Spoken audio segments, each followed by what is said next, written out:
আসসালামু আলাইকুম deer listener, Sikdar একাডেমিতে আপনাদের সকলকে স্বাগত।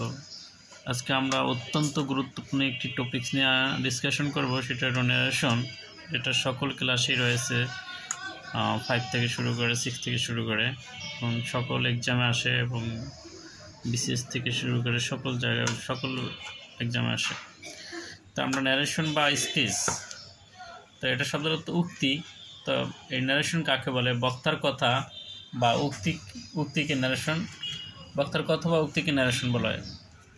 যেমন যে কোনো বিষয়, যেমন হি সেস আই আমি, এটা হতে পারে। তবে ন্যারেশনের প্রকার ভিতরে 2 প্রকার সাধারণত, ন্যারেশন ডিরেক্ট স্পিচ এবং ইনডিরেক্ট স্পিচ, প্রত্যক্ষ এবং পরোক্ষ, এটা হলো দুইটা প্রকার। আর তাই ডিরেক্ট স্পিচটা কি? যখন বক্তার কথা পরিবর্তন না করে অবিকল তার ভাষায় ব্যক্ত করা হয় তাকে ডিরেক্ট স্পিচ বলে। বক্তার কথার কোনো পরিবর্তন যদি না করা হয় সেটা হলো ডিরেক্ট স্পিচ। যেমন কি কামাল সেস আই এম ইল, এটা কোনো পরিবর্তন করা হয় না, যে কামাল বলল যে সে অসুস্থ, আমি অসুস্থ। যদি পরিবর্তন করা হয় তাই সেক্ষেত্রে হবে ইনডিরেক্ট, আর যদি পরিবর্তন না করা হয় সেক্ষেত্রে হবে ডিরেক্ট। তো ইনডিরেক্ট কি? যখন বক্তার কথা হুবহু না বলে তার কথা অন্যের ভাষায় প্রকাশ করাকে ইনডিরেক্ট ন্যারেশন বলে। যেমন Kamal says that he is ill, এখানে কোনো পরিবর্তন করা হয়েছে, কামালের জায়গায় এখানে বলছে কি হি, আর এখানে কামালের কথা কামালই বলছে। তো এখানে এনে পরিবর্তন করে না, এনে কামালের কথা অন্যের মাধ্যমে পরিবর্তন করে বলা হয়েছে। তাই ডিরেক্ট হলো যে প্রত্যক্ষ, যেটা সরাসরি বক্তার কথা পরিবর্তন না করে বলা হয়, আর ইনডিরেক্ট হলো বক্তার কথা পরিবর্তন করা হলে তাকে ইনডিরেক্ট বলে। হ্যালো, এই হলো ন্যারেশন 2 প্রকার, ডিরেক্ট আর ইনডিরেক্টের একটা ইয়া। তো আমরা এখন আর একটি পার্ট দেখবো, সেটা হলো কি যে তো ন্যারেশনের 2টা অংশ থাকে, একটা রিপোর্টেড স্পিচ আর একটা রিপোর্টিং ভার্ব। একটা রিপোর্টেড স্পিচ আর একটা রিপোর্টিং ভার্ব। তাই রিপোর্টেড স্পিচটা কোনটা? যেটা ইনভার্টেড কমার ভিতরে থাকে, ইনভার্টেড কমার ভিতরের অংশটা হলো রিপোর্টিং স্পিচ বলা হয়। যেমন এখানে ইনভার্টেড কমা কোনটা? এই যে আমরা এরকম 2টা কমা দেখি, এই 2টাকে বলা হয় ইনভার্টেড কমা। এই কমার ভিতরে যে অংশটা থাকবে, এই কমার ভিতরে অংশটাকে বলা হয় রিপোর্টেড স্পিচ। হ্যাঁ, এই যে এটা হলো রিপোর্টিং স্পিচ, এই অংশটা হলো রিপোর্টিং স্পিচ। এই যে এটা কমার ভিতরে একটা কমা, এই কমার ভিতরে এই কমা দুটাকে বলা হয় রিপোর্টেড। এইটা হলো কমার ভিতরে অংশটা হলো রিপোর্টিং স্পিচ বলে। যেমন আর একটা কি রিপোর্টিং ভার্ব। কমার বাহিরের অংশটা, এই যে ইনভার্টেড কমা, এটাকে বলে ইনভার্টেড কমা। তাই ইনভার্টেড কমার বাহিরের অংশটাকে বলা হয় রিপোর্টিং ভার্ব। এই যে এই অংশটা আমরা দেখতে পাচ্ছি, এই যে ইনভার্টেড কমা হলো এটা, তাহলে এখানে এই অংশটা কিন্তু ইনভার্টেড কমার বাহিরে। এই যে অংশটা আমরা যে অংশটা দেখতে পাচ্ছি, অংশটা কিন্তু ইনভার্টেড কমার বাহিরে, এনে হলো ইনভার্টেড কমা। এটা হলো রিপোর্টিং, এটা হলো রিপোর্টিং এটা হলো কি রিপোর্টিং স্পিচ, রিপোর্টেড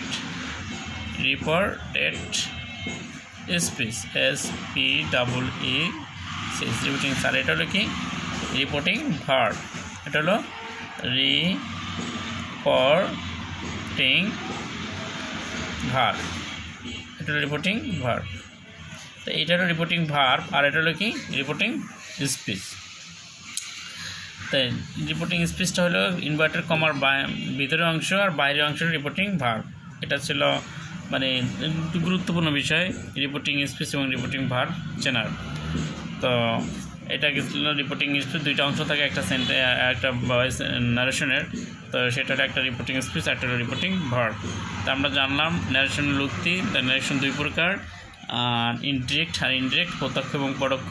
আরেকটা জানলাম আমরা রিপোর্টিং স্পিচ আর রিপোর্টিং ভার্ব, যেগুলি ন্যারেশনের একদম শুরু থেকে আমি শুরু করছি যাতে সকলে যেন বুঝতে পারে। সকলের জন্যই আমার এই ভিডিওতে চ্যানেলে শিকদার একাডেমিতে অনেকগুলি ভিডিও রয়েছে। আইসিটির সকল বোর্ডের কোশ্চেন সলিউশন করা হয়েছে, ইন্টারমিডিয়েটের এবং ইন্টারমিডিয়েটের গ্রামার পার্টগুলি দেওয়া রয়েছে এবং অন্যান্য ক্লাসেরও গ্রামার পার্ট দেওয়া রয়েছে।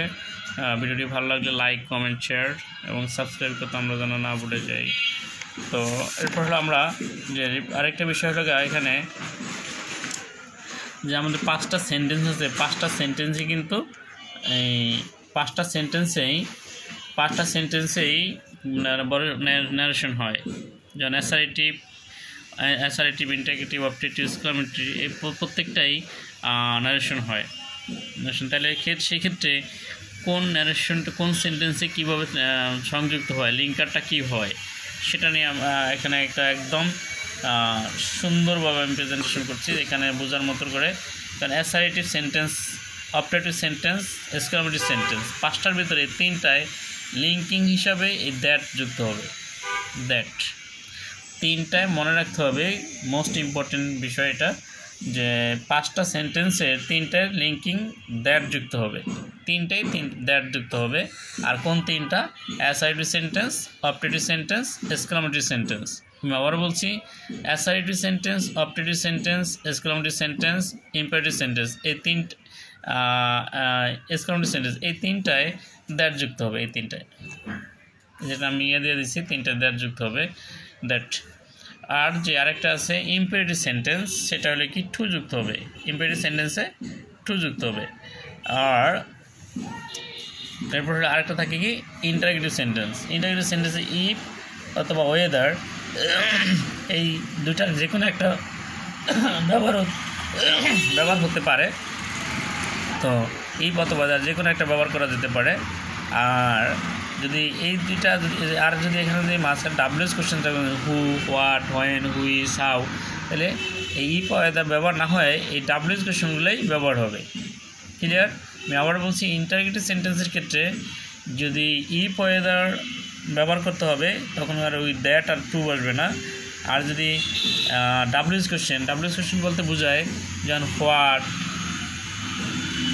হু, হুম, যদি এগুলি থাকে, বা হাউ, হুইচ, এগুলো যদি থাকে, এগুলো কি মানে ডাব্লিউএস কোশ্চেন, এগুলো যদি থাকে মানে তাহলে এগুলি বসে যাবে, তখন আর ইফ আর ওয়েদার বসবে না, তখন আর ইফ আর ওয়েদার বসার কোনো প্রয়োজন বোধ নাই। যদি ডাব্লিউএস কোশ্চেনটা থাকে তাহলে এটা বসা। তো আমরা জানলাম যেটা, যে পাঁচটা সেন্টেন্সেই ন্যারেশন হয়, তা পাঁচটা সেন্টেন্স ন্যারেশন হওয়ার ভিতরে তিনটা সেন্টেন্সের দ্যাট দ্বারা লিঙ্কিং হবে। আর সেই তিনটা হলো অ্যাসার্টিভ, অপারেটিভ, এক্সক্লেমেটরি, এই তিনটায় দ্যাট যুক্ত হবে। অবশ্যই মনে রাখতে হবে, না রাখতে পারলে না হলে করা যাবে না ব্যাপারটা। আর হলো একটা শুধু টু যুক্ত হবে, সেটা হলো ইম্পারেটিভ সেন্টেন্স। আরেকটা ইন্টারগেটিভ সেন্টেন্স, ইফ বা ওয়েদার। এইটা ইন্টারগেটিভ সেন্টেন্সটা ইফ বা ওয়েদার ইউজ করতে হবে লিঙ্কিং হিসাবে। আর যদি ডাব্লিউএস কোশ্চেনগুলি থাকে, এই ওয়ার্ডগুলি, এগুলি থাকলে এগুলি বসাইতে হবে, তখন ইফ বা ওয়েদার বসানো যাবে না। এই কটা পারলে মোটামুটি লিঙ্কিংটা কি ক্লিনভাবে লিঙ্কিংটা বসানো যাবে, তখন কোনো প্রবলেম সৃষ্টি হবে না। যেমন আমি এখানে দিয়ে রাখছি, এখানে অ্যাসার্টিভ সেন্টেন্স আমরা জানি যে সেন্টেন্স দ্বারা কোনো বিবৃতি প্রদান করে তাকে অ্যাসার্টিভ সেন্টেন্স বলা হয়। যেমন হি সেড, হি ওয়াজ ইট, এখানে এটা অ্যাসার্টিভ সেন্টেন্স দ্যাট দ্বারা যুক্ত হয়েছে এখানে, এই যে দ্যাট। এরপর আছে অপারেটিভ সেন্টেন্স। অপারেটিভ সেন্টেন্স কাকে বলে? যা দ্বারা ইচ্ছা প্রার্থনা প্রকাশ করে তাকে অপারেটিভ সেন্টেন্স বলে। এই যে এটা অপারেটিভ সেন্টেন্সে father prayed that I might pass the exam, তো এখানেও দ্যাট দ্বারা যুক্ত হয়েছে। যেমন প্রথম তিনটা দ্যাট যুক্ত হয়, এটাও একটা অপারেটিভ সেন্টেন্স। তারপর কি এক্সক্লেমেটরি সেন্টেন্সে দ্যাট দ্বারা যুক্ত হয়। Exclamatory, the students exclaimed with sorrow that, that দ্বারা যুক্ত হয়েছে। এখানে দ্যাট এক্সক্লেমেটরি সেন্টেন্সে দ্যাট দ্বারা যুক্ত হয়। তো এরপর কি আমরা দেখলাম যে তিনটা সেন্টেন্সই দ্যাট যুক্ত হয়েছে। মানে উপরে আমি দেখাই দিয়েছিলাম এখানে যে অ্যাসার্টিভ, অপারেটিভ, এক্সক্লেমেটরি সেন্টেন্স এই তিনটায় দ্যাট যুক্ত হয়। এখানে উদাহরণ দিয়ে দেখাই দিলাম যে কীভাবে তিনটা দ্যাট যুক্ত হয়। মানে আমরা এখনও মূল পার্টে, আমরা বেসিক পার্টটার আছি, যাতে আমাদের ন্যারেশন যেন চেঞ্জ করতে যাব তখন যেন এগুলিতে আমাদের প্রবলেম না হয়। আর এগুলি না পারা থাকলে পরিবর্তন করাটা জটিল একটা ব্যাপার হয়ে দাঁড়ায়। তো সেই ক্ষেত্রে এগুলি অবশ্যই ফার্স্ট অফ অল পারতে হবে। যেমন একটা বাড়ি উঠে অবশ্যই ফাউন্ডেশনটা দরকার, ঠিক এমনই এগুলি হলো ফাউন্ডেশন ন্যারেশনের। এগুলি অবশ্যই বেসিক থিংস অবশ্যই মনে রাখতে হবে। তো সেক্ষেত্রে এখানে এরপরে লিখে আমরা যদি ইম্পারেটিভ সেন্টেন্স কাকে বলে? যে সেন্টেন্স দ্বারা আদেশ, নির্দেশ, অনুরোধ, প্রতিযোগিতা তাকে ইম্পারেটিভ সেন্টেন্স বলে। তাই এটাকে he requested me to give him a pen, এই যে এখানে এইটা হলো আবার কি ইম্পারেটিভ সেন্টেন্স। এই যে তাহলে আরেকটা বিষয় মনে রাখতে হবে এখানে, যে অ্যাসার্টিভ সেন্টেন্স কাকে বলে ডেফিনিশন জানতে হবে। দেন অ্যাসার্টিভ সেন্টেন্স হলো কোনো বিবৃতি প্রদান করা, সেটা হলো অ্যাসার্টিভ সেন্টেন্স। আবার অপারেটিভ সেন্টেন্স, সেটা হলো এটার ডেফিনিশনও জানতে হবে। অপারেটিভ সেন্টেন্স কি? যে সেন্টেন্স দ্বারা ইচ্ছা প্রার্থনা প্রকাশ করা, সেটা হলো অপারেটিভ সেন্টেন্স। এক্সক্লামেটরি সেন্টেন্সের ডেফিনেশন জানতে হবে। এক্সক্লামেটরি সেন্টেন্স হলো কি? এক্সক্লামেটরি সেন্টেন্স যে সেন্টেন্স দ্বারা আনন্দ, দুঃখ, বেদনা প্রকাশ পায় সেটা হলো এক্সক্লামেটরি সেন্টেন্স। এরপর হলো কি ইম্পারেটিভ সেন্টেন্স, আদেশ, নির্দেশ, অনুরোধ, উপদেশ বোঝায়, সেটা হলো ইম্পারেটিভ সেন্টেন্স। ইন্টারোগেটিভ সেন্টেন্স যা দ্বারা প্রশ্ন করা হয়, জানতে চাওয়া হয়, কোনো কিছু জিজ্ঞেস করা হয়, তাকে ইন্টারোগেটিভ সেন্টেন্স বলে। তার ডেফিনেশনটা আমি সংক্ষেপে একটু শেয়ার করলাম। আর ন্যারেশন করতে হলে অবশ্যই এই 5টা সেন্টেন্সের ইয়াটাও জানতে হবে, মানে অ্যাসার্টিভ সেন্টেন্স কাকে বলে সেটা না জানলে বলা, মানে সেন্টেন্সটা দেখলে যেন বোঝা যায় যে এই সেন্টেন্সটা, এই বাক্যটা কোন sentence, assertive, interrogative, operative, exclamatory, সেটা না জানলে তো করা যাবে না, অবশ্যই জানতে হবে ব্যাপারটা। কারণ এখানে যদি আপনি না দেখে বুঝতে হবে যে এটা কোন সেন্টেন্সে আছে, তখন কিন্তু পরিবর্তন করতে হবে। যদি অ্যাসার্টিভ থাকে তাহলে ড্যাট যুক্ত করতে হবে, যদি ইম্পারেটিভ থাকে তাহলে টু যুক্ত করতে হবে, আর যদি অন্য কিছু থাকে তখন কিন্তু আবার ইন্টারোগেটিভ থাকলে তখন কিন্তু ইফ বা ওয়েদার যুক্ত করতে হবে। তাহলে অবশ্যই ডেফিনেশনটা জানাও একটু ইম্পর্ট্যান্ট একটা বিষয়। তো এরপর আমরা শেষে দেখতে পাচ্ছি কি, হি আস্কড মি ইফ বা weather I was reading a Nobel. এই যে এখানে আমরা এটা কি এটা ইন্টারোগেটিভ সেন্টেন্স, আমরা এখানে যে কোনো দুইটার একটা ব্যবহার করা যেতে পারে, ইফ অথবা ওয়েদার। এবার হচ্ছে হি asked me what I wanted, এখানে আবার কি যদি এটাও ইন্টারোগেটিভ সেন্টেন্স, যেন হোয়াট ছিল হোয়াটই দেওয়া হয়েছে, কোনো রকম মানে ইয়া দেওয়া হয় না যে এই যে ইফ বা ওয়েদার ইউজ করা যাবে না। যদি ডাব্লিউএস কোয়েশ্চন থাকে, এখানে প্রথমে বলছিলাম যে ইন্টারোগেটিভ সেন্টেন্স হলে ইন্টারোগেটিভ সেন্টেন্সের ক্ষেত্রে ইফ বা ওয়েদার বসবে, কিন্তু যদি এখানে যদি ডাব্লিউএস কোয়েশ্চন থাকে তখন কিন্তু ডাব্লিউএস কোয়েশ্চনগুলোই বসাতে হবে, আর তখন আর ইফ ওয়েদার ব্যবহার করা যাবে না। তাহলে এখানে আমাদের এই ডাব্লিউএস কোয়েশ্চন আছে হোয়াট, তাহলে হোয়াটটাই বসাইতে হবে, অন্য কিছু বসানো যাবে না। তাই he asked me what I wanted, সে আমাকে জিজ্ঞেস করলো আমি কী চেয়েছিলাম। তো এই ছিল ভিডিওটি। তো আজকের প্রথম পার্টের তো আমরা নেক্সট ভিডিওতে এটার বাকি অংশ পর্যায়ক্রমে শেষ করবো ইনশাল্লাহ। তো ভিডিওটির লগে থাকলে, আমাদের চ্যানেলের সাথে থাকলে অবশ্যই, আর এই ন্যারেশন বা গ্রামার পার্টের জন্য কোনো টিচারের প্রয়োজন হবে না, ঘরে বসেই এই গ্রামার পার্টের যে দুর্বলতা আছে এবং যে প্রবলেমগুলো আছে আস্তে আস্তে সলিউশন করা যাবে। তো আশা করি অবশ্যই উপকৃত হবে। তো ভিডিওটি ভালো লাগলে লাইক, কমেন্ট, শেয়ার।